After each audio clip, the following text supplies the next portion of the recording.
Welcome everybody, Green Assassin here, and I am in Crash Landing. It's been a while since I played this pack. I'm pretty sure this is episode 18.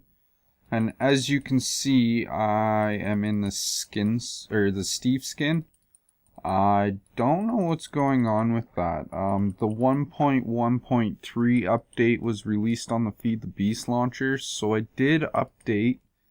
And I added Ender.io. I enabled it because it is now featured with the pack.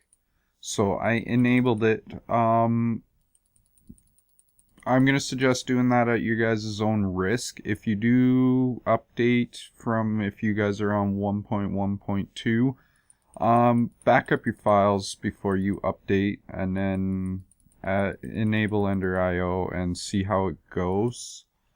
I really like Ender.io, so I'm going to keep it enabled and see how it goes. But I will figure out my skin issue later. I don't know what's going on with that. Oh, and look at that, there's chords at the top. And my minimap is not existent. Minimap options, radar. Let's try this button first. Where did the mini-map go? Hide. Let's turn that off. There we go. Okay, so, I just want to do a quick tour. I'm pretty sure I showed off all this stuff last time. Showed off that.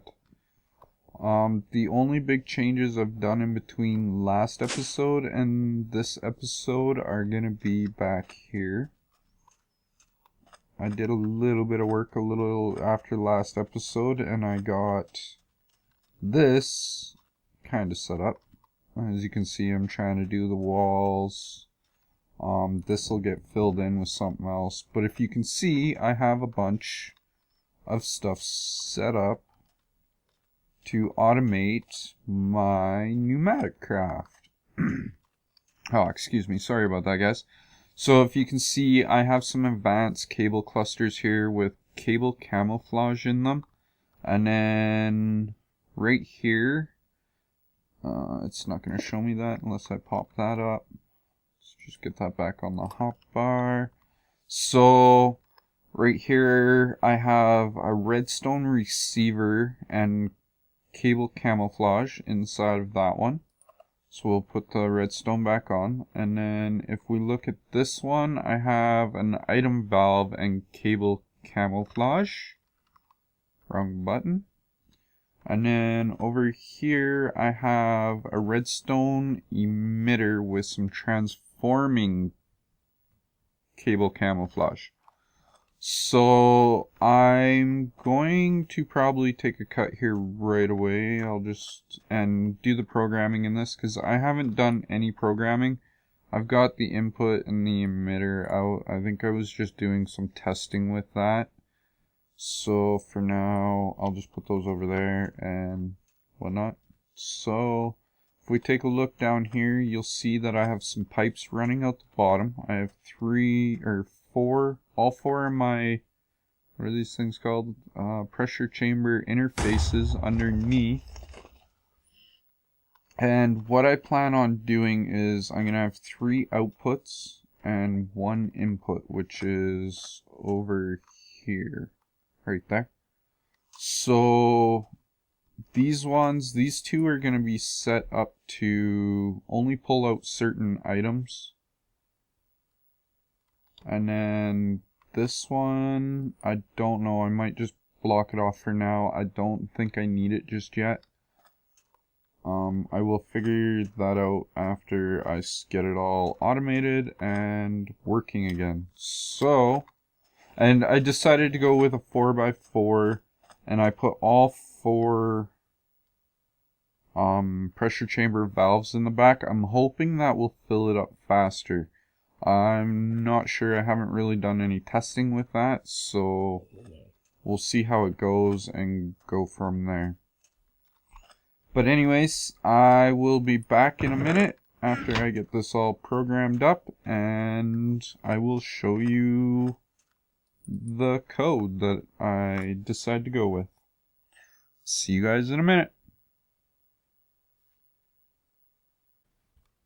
Okay guys, I'm back. I've done some basic programming. As you can see, this thing's at 4 pounds of pressure right now. If you want to call it pounds, I don't know what it's measured in, but that's what I'm going with. But anyways, let's take a basic look at the, before I do that, I had to make a new UV light box, because when I had it upstairs, I can't remember what I was doing, but I blew up my light box by accident, so I quickly had to do that off camera, crafted a new one. Well, I made some etching acid and claimed the reward for it. It's a lot cheaper than actually making it, because whereas this only costs 1 emerald, a plastic, a bucket of etching acid, and compressed iron ingot. The light box itself, it costs a little bit of compressed iron, redstone lamps, and a pressure tube. This thing is what costs the most. It costs 9 emeralds, and I have lots of emeralds now. I have like 35, 34, and I really didn't want to use, well, I guess it's 8 emeralds, not 9. So I did it that way just to save myself some emeralds. But anyways, let's take a look at what I've got going here. I've got 2 command groups I've set up. One is for the pressure, and I'll just quickly run through these because I've heard people don't really like watching this. That's why I program most of it off camera, and then I just come back and show you guys. So I started with the trigger, and nothing special about it. Everything's set up as a basic trigger. And then I added a redstone condition which targets the receiver, and I did the upside because that's where the redstone is. And then the strength is set to 8 through 15, and if you do the math, I can't quite remember what this thing is, but it's like 4.5 times the pressure or something like that. So if you see, the redstone has a power level of 8 right now. So it's going to the false setting. Oops. Uh-oh. Don't blow up. Okay, cool. So basically the way I set that up is it targets the redstone emitter, targets the north and south side, or the emitter hits the north and south side. The output is set to the default 15 fixed, and I didn't do anything with the pulse. And then on the true side, it's targeting the emitter, and it targets the north and south, set to weak power, and the output is set to 0 and fixed. So yeah, don't ask me how that works. I just know it works. So if we go back here, I have another one set up for PCBs, and basically it's a trigger setup, basic trigger, nothing special about it, and then I got it running through a flow to an input. The input targets the silver chest, which is that one. That's my output chest for the chamber. And it targets the bottom of the chest. And then it grabs empty PCBs, which is the one that says etching success chance 100, throw in etching acid to develop. So now if we go into output, it targets the item valve. And it targets the north side, because if we go over here, this is my item valve and my etching acid is right there. I didn't have it in there last time, but this side is the side that the item valve is set to. And if you look at the mini-map, that is the north side of it. So I've got it targeting the north, and I left it on blacklist because up here is whitelisted. So it don't matter, you don't need to whitelist the bottom. And then on the other side, it's targeting the item valve, north side again, and it's whitelisted for unassembled PCBs. And then out here, the inventory is set for the silver chest, or the diamond chest, the iron chest, sorry. Targeting the down and no whitelist. So basically what that's gonna do is, once you make your PCB in here and it comes to the chest, I am gonna automate this part. I'll have it automated to go into the light box, do its light box thing, and then spit it back into the silver chest. I just haven't got around to that yet. So I've already done one in the light box. As you can see down there, it says 100 of 100, and etching success chance is 100%. So I'm going to throw it in here, and it's going to take it, and it's going to throw it in the etching acid. And I am sweating really bad, so let's change out our camel pack. And it's going to throw it into the etching acid. The etching acid's going to etch it.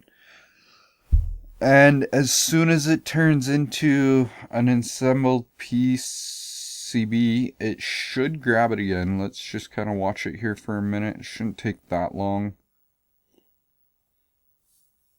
I just want to make sure it's not going to despawn on me. Make sure that the time for it is sufficient. If not, I'll have to figure something else out. It looks like it is dark outside.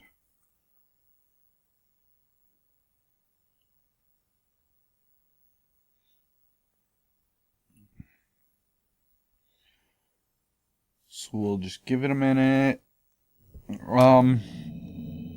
I've also added some pneumatic servos to my pipes underneath. I will set them up in a later episode when I figure out what I want them all set up for. Right now I just got it set to the lever, so anything, I just block the one output, and then anything that goes in there I just flip the lever when I want it to come out, which seems to work pretty good. There's probably better ways of automating it. I like that method because, yeah, it's simple, easy. It gets the job done.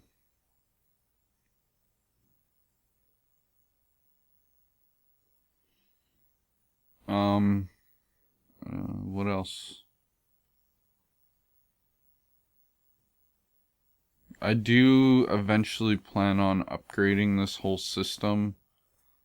I gotta do a little bit of research on it. I haven't played with the advanced tubes that much, so I will look into that, and maybe we'll change these out for a kinetic compressor eventually.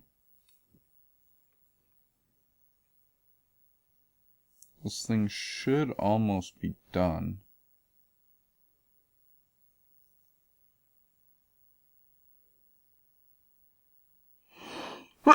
And right there you kind of see that it changed and it got picked up right away.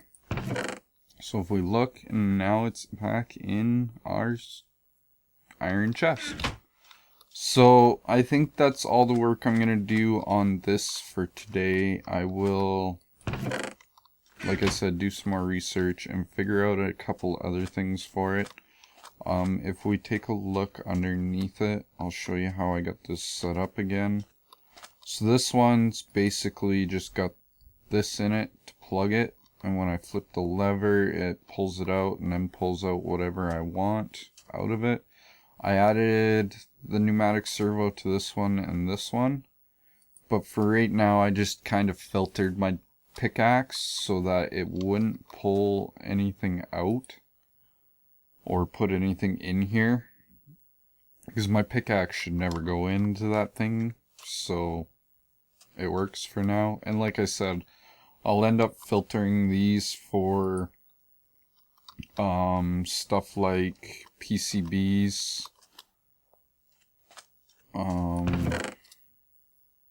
the transistors and the capacitors will get whitelisted into that. The plastics I probably won't do, because when you make these you gotta put plastic in, and it'll pull it out right away if they're whitelisted into that, and that's why I've left this lever system on here, because then I can just make plastic by hand, watch it. When it's done, I'll flip the lever and it'll go to the chest type thing. So the last thing I want to do before I call it a wrap on this episode, I'll just show you guys this quickly. I haven't done anything with this yet. I kind of wanted to get that done because I need more printed circuit boards before I can start working on that, because I need more dynamos. So I just kind of want to go over the questing book with you guys, because since the update, he's added a new quest line, which is salvage operation. And I kind of took a quick look in here. This one here, suitable preparations. I need to make a hardened tank and a tin hammer. Everything else I pretty much had. I had to manually detect the golden bag and the hang glider. So anyways, you have noticed that you can't craft everything you need to survive. Perhaps the city ruins scattered around contain resources you need. One thing is certain: you will need to prepare before venturing far from the shuttle. A melee weapon of some sort would be a wise idea, and perhaps some armor as well. Also, make sure you fill a tank with water as much as you can before leaving, to make sure you bring enough food. Oh, and make sure you bring enough food and food variety as well. Note, the city near the shuttle was built to be easier than normal. Other cities will be harder but contain better loot, more risk bearings, greater rewards. So, because I've already had this set up in the 1.2 version, I don't know if that city's actually going to spawn in for me. Once I get my sync core shell set up and my sync constructor set up, we might go venture out and look at that and see if it is or not. But anyways, basic survival, if we open up, is... oh, there's a new one here. Blending ores. Grindstone. Oh, it's not a manual detect, because I already have one of these. I'll have to make another one, but blending ores. Until you get a smeltery going, which could take a while, you need some way of making Embar blend. If you don't mind a bit of manual labor, there is a solution readily available. Simply place an ingot you wish to grind in the grindstone and insert the crank. A few right clicks will soon pulverize the ingot. As a note, when the crank stops and refuses to turn, the processing is done. Continue right clicking at this point may break the crank. Also, this process cannot be automated. So I'm just going to take some stuff out of my inventory, and we're going to take a peek in here. And I'm going to grab this stuff. Where's the other one? Right there. And let's just double check and make sure I don't have to craft it again. No, I do. Okay, so well, we'll leave that in our inventory. So let's see the recipe on this. We just need stone, cobble, some Certus quartz or nether quartz grinded, and a wooden gear. So let's take this stuff out of the crafting table, and we'll quickly make a wooden gear.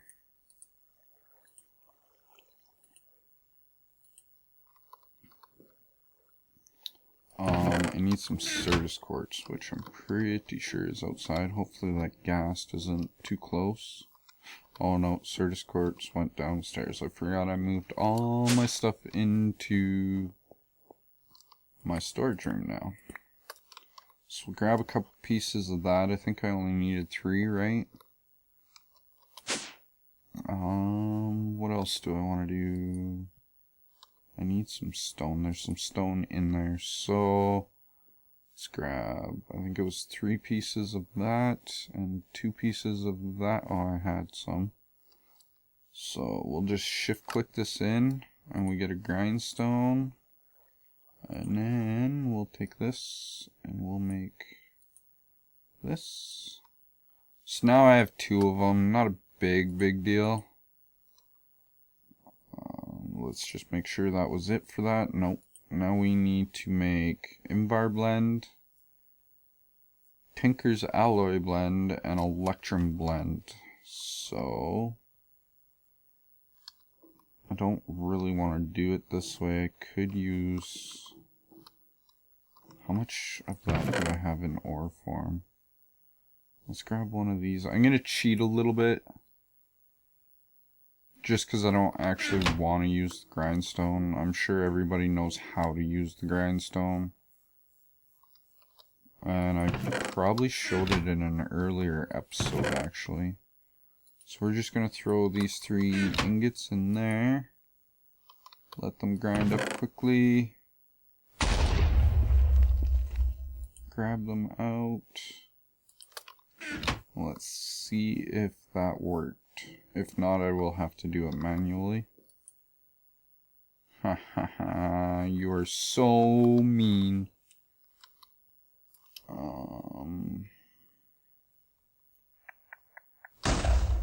Let's just run those back through the furnace. I'm going to try one other cheaty method.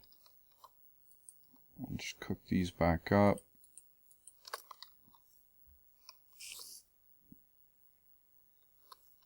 Everything seems to be working good out here still, so I don't think the update broke anything.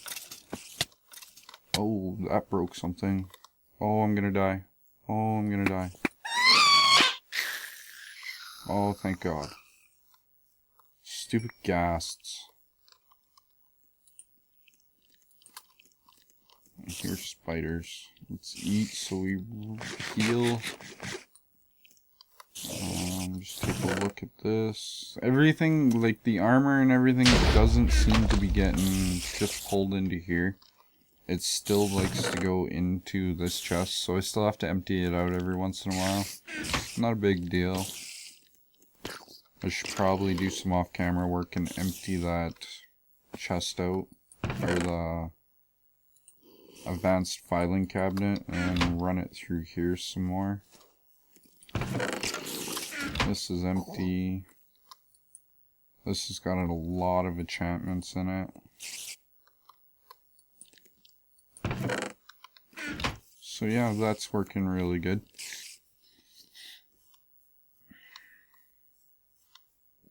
Let's go back into here. And I'm gonna set one of these down. We'll just put it right here for now. That in there. Let me in it. Apparently I'm having some bad lag. I will have to investigate that. So now all you do is you just kind of spin this crank. You can hold right click, but you have a risk of breaking the crank handle, and you don't get the full 5 sticks back when you break it. See, I only got 2 sticks back. But that gave me Electrum blend, Invar blend, and Tinker's alloy blend. So let's see if that worked. No, I'm gonna have to mix them by hand. So I will worry about that next episode. What does this say? So what do you do with pulverized metals? Mix them together with other metals to make blends. 2 iron and a nickel, only available by sifting gravel and sand. Make Invar, a gold and silver make electrum, 3 copper, and a tin, make Tinker's Alloy, also known as bronze. What do we get for that reward? We get 2 redstone conductant coils, an Invar battle wrench, and a bronze tool rod. Anyways, I'm gonna go back here and we're gonna go to creating life, because last episode I made the shell constructor and the storage and I forgot to claim this reward. Basically, this just tells you you only have 1 life, you die and that is it, or is it? With a bit of work and some effort, you can give yourself a second chance if the worst happens, or even a 3rd or 4th. Note, important, due to interaction between sync and environment, you must save and exit the game directly before or after you sync to a shell, otherwise environment loses track of your temperature and heat. Failing to do so could lead to bad things happening again and again. Save and exit and coming right back in fixes the problem. I will not be responsible for any negative consequences if you ignore this warning. Once you have created a new shell, let's read this one first. Yes, I know the item is invisible. It is a shell constructor. HQM does this for some items. A shell constructor is your first step to life after death. It will require you to sacrifice some of your precious water to get the raw materials for its construction, but the end result is worth it. Once built, it will need power to function. It will also need a simple sample of your DNA. Right click with an empty hand will do the trick. Be careful though, this will hurt a little. So that's for the shell constructor. The shell storage.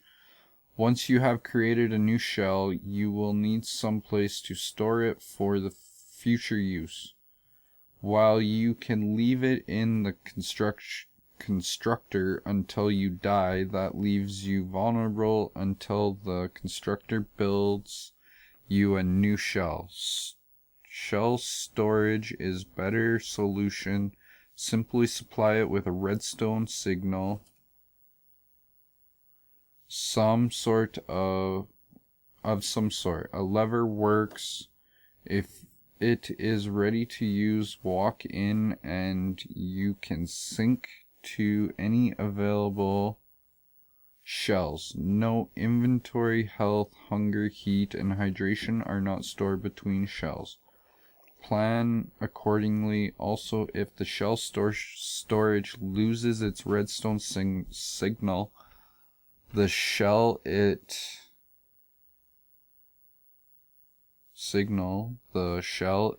is storing will be lost along with its inventory. So I already had both of those crafted.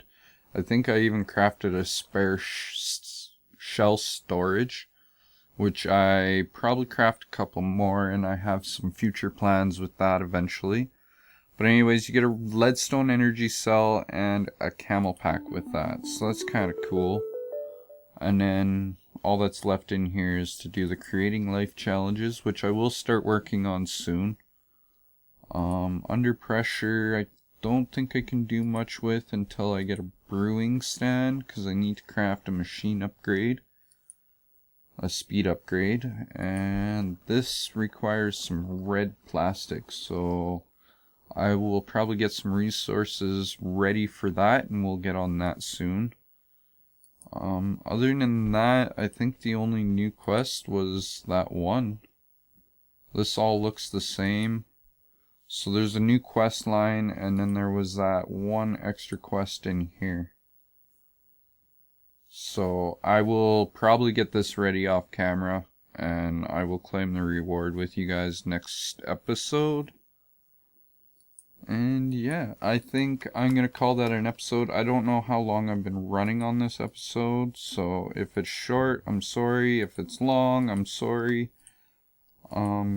I kind of got new recording software, and I keep forgetting to start my timer. My old recording software had a timer on the top that I could watch, but now that I'm using Fraps, it just tells me my frame rate.